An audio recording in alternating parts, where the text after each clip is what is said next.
Norm Conti, a professor at Duquesne, asks me to lead a writing workshop for men who were incarcerated for decades.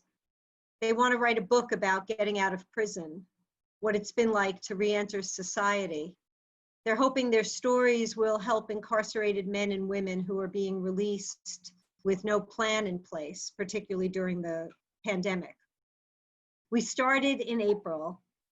I didn't think a writing workshop could work on Zoom, but every Monday morning at some point, I forget the screens as these men invite me and each other into themselves, their pain, their history, their hope, and their deep commitment to give back to their communities and meet this moment.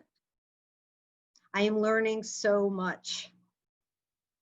One of the men, through his writing, brings me into a wall of silence.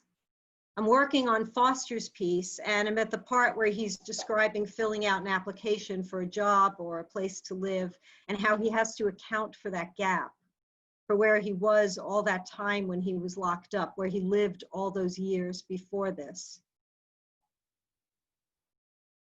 And she has to go get her supervisor, who comes out in a nice way and explains, we don't rent to criminals. And Foster says, well, okay. And now I'm in that gap, in an emptiness I've never known. A couple of days later, in a meeting with an organization I partner with, we begin talking about offering a summer virtual book club, talking about Ibram Kendi's How to Be an Anti-Racist. They asked me for speakers, and I recommend one of the men, Youssef, a man committed to social and racial justice his entire life. I know he would be perfect. She asks me who he is, where he works. Unprepared, I say that he was formerly incarcerated, and the phone goes quiet. Then I was in it, hit like a silence I've never heard before. We were in it together, that wall of silence that has no words around it.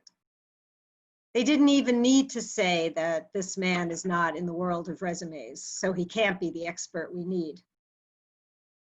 How do I tell them? How do we tell someone who we are? Are we our gaps, our resumes? I call Norm to help me find my way out, about coming up against the silence of bringing a formerly incarcerated man forward. Norm says to stay in it, that it's a gift, and there's no going back once you've entered it. He says, my courage will bring me forward with what I need to do. Moving into 5781, I want the courage to stay in the silence to bring me forward with what I need to do.